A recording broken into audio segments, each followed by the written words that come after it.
रामायण। मैं काल हूं। राम और भरत का मिलन देखकर स्वर्ग के देवता भी भाव विह्वल हो गए थे। दोनों भाइयों के इस मिलन से प्रेम की जो धारा बही, उससे अयोध्या की प्रजा के मन की सारी कटुता क्षण भर में बह गई। राम के चरणों पर पड़े भरत बार बार श्री राम से अयोध्या वापस चलने का निवेदन करते रहे, किंतु उसके उत्तर में श्री राम अपनी विवशता बता रहे थे।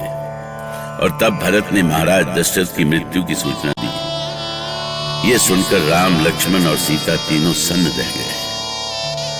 सिर के ऊपर से अचानक छत हट जाने का कैसा अनुभव होता है, ठीक वैसा ही अनुभव हो रहा था उन्हें।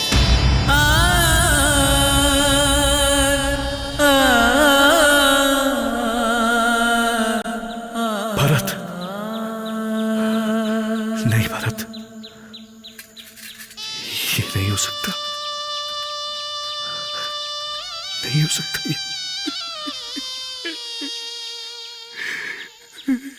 ये सच है भैया,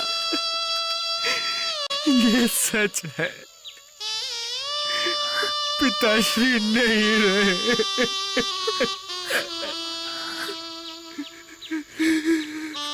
वो हम सबको अनाथ कर गए।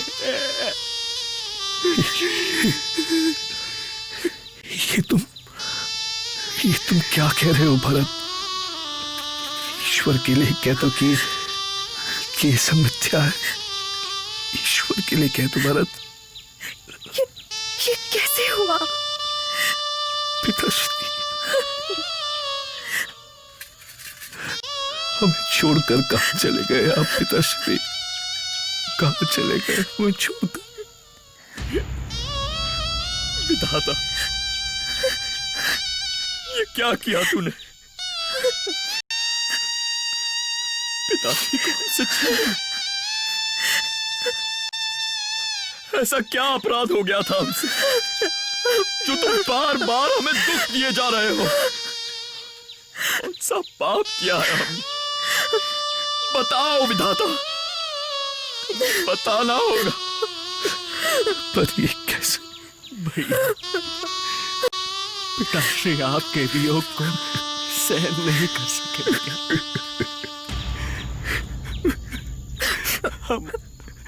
हम अनाथ हो गए, पूरी अयोध्या अनाथ हो गई भैया। शांत हो जाओ भरत। लक्ष्मण, धैर्य रखो लक्ष्मण। सीधे विधि के विधान को कोई नहीं टाल सकता।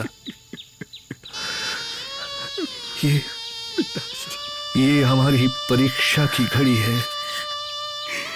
धैर्य भी साथ छोड़कर जा चुका है भैया।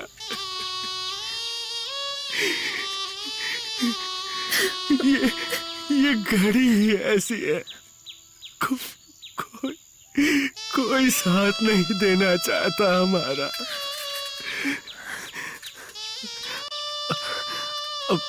भैया, आप अभी अयोध्या लौट चलें, इसी में हम सबका भला है। चलिए भैया। मैं कैसे कहूं भरत, पर यह असंभव है। मैं विवश हूं भरत। मैं माता कैकेयी और महाराज के आदेश को अपने सपने में भी नहीं टाल सकता। भैया, उन्होंने एक भूल की तो आप भी वही भूल करेंगे? क्या हम उन्हीं भूलों को बार बार दोहराने के लिए अभिशप्त हो गए? ये भूल नहीं है भरत। हो सकता है कि इसी में तुम्हारी और सारी अयोध्या की भलाई छिपी हो।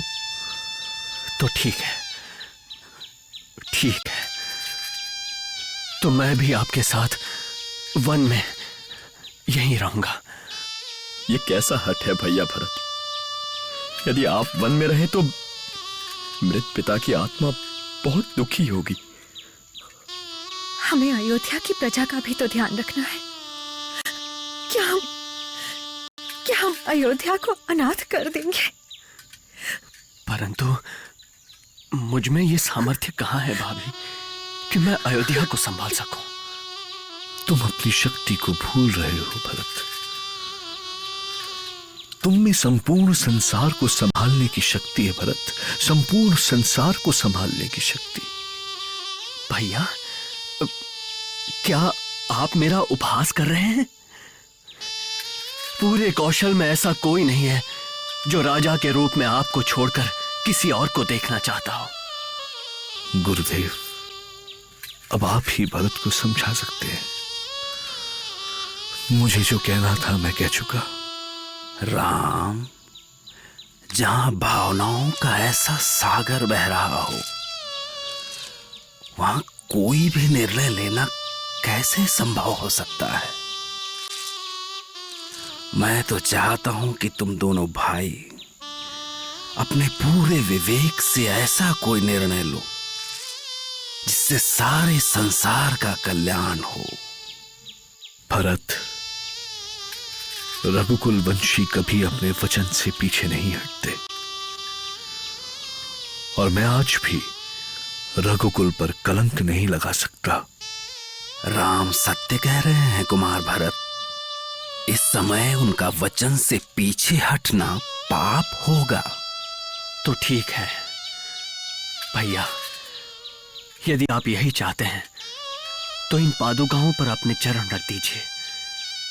मैं इन्हें अयोध्या की गद्दी पर रखकर तपस्वी वेश में आपके लौटने तक आपकी अयोध्या का पालन पोषण करूंगा।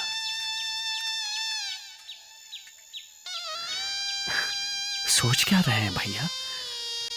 चरण आगे बढ़ाइए। ठीक है, जैसी तुम्हारी इच्छा। श्री राम ने गुरु वशिष्ठ की उपस्थिति में पादुकाओं पर अपने चरण रखे थे और भरत को चित्रकूट से विदा किया था।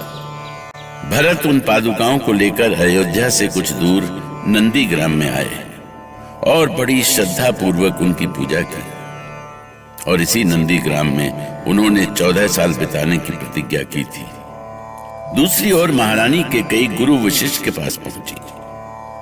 वो क्यों आई हैं गुरु वशिष्ठ के पास? अब क्या कहना चाहती थी महारानी कैकेयी? क्या अब भी कुछ शेष बचा था उनके कहने के लिए?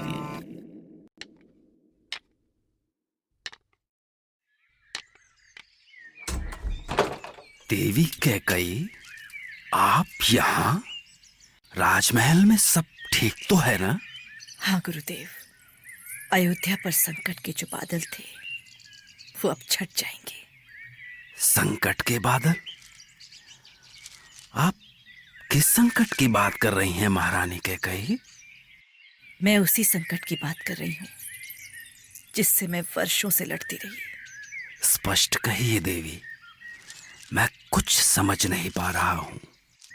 गुरुदेव वशिष्ठ, आप तत्वज्ञानी हैं, त्रिकालदर्शी हैं, विद्वान हैं, और इतना कुछ होते हुए भी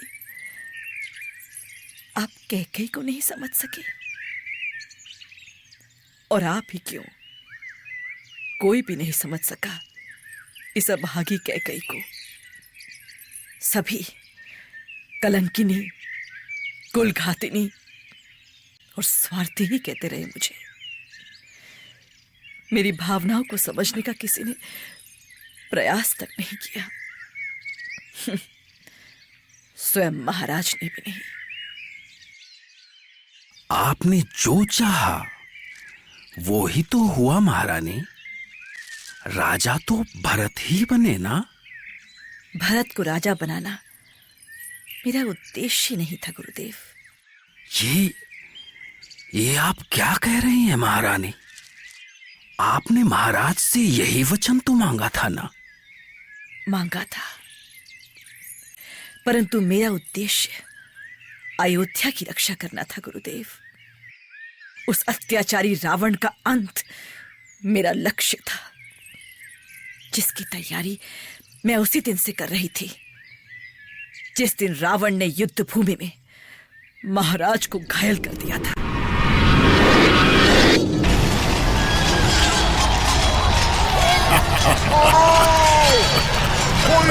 जाने ना पाए।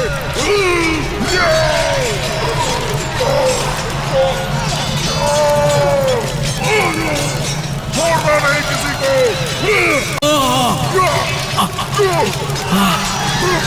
दुष्ट रावण।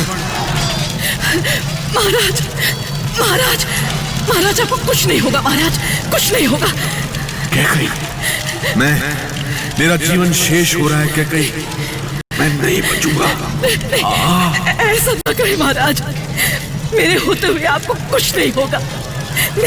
मैं आपको रथ पर लेटाकर यहाँ से सुरक्षित ले जाऊंगी। मुझे अच्छी तरह याद है देवी कैकई, आपने ही उस समय महाराज के प्राणों की रक्षा की थी। और मैंने उसी समय एक प्रतिज्ञा ली थी गुरुदेव।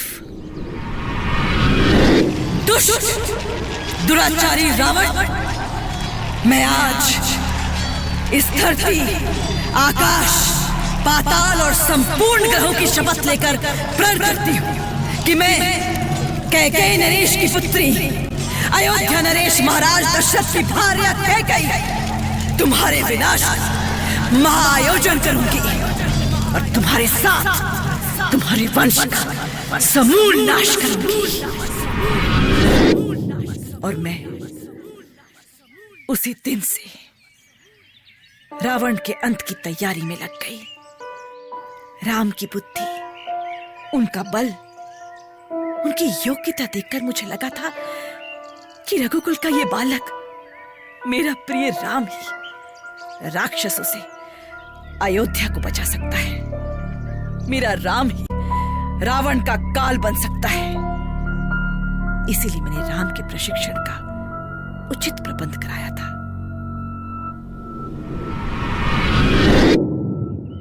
गाधी पुत्र महर्षि विश्वामित्र को कैकेयी का प्रणाम स्वीकार हो। महारानी कैकेयी, आप राजमहल से यहाँ? क्या आपको पता नहीं कि ये क्षेत्र राक्षसों से भरा है? मैं उन्हीं राक्षसों के अंत के लिए आई हूँ महर्षि। कौन करेगा उनका अंत? शायद आप उनकी शक्ति नहीं जानती हैं देवी। जानती हूँ, इसीलिए आपके पास आई हूँ। आप ही हमारी सहायता कर सकते हैं महर्षि। कैकेयी की बातें और उनके आयोजन को सुनकर महर्षि वशिष्ठ आश्चर्य से भर उठे। कैकेयी के बारे में उनकी सोच पल भर में बदल गई। उनकी दूरदृष्टि के आगे वो नतमस्तक हो गए। धन्य है वो नारी जो प्रजा की रक्षा के लिए अपना सब कुछ बलिदान करने को तैयार हो गई, अपने पति, पुत्र और सारे सुख। राम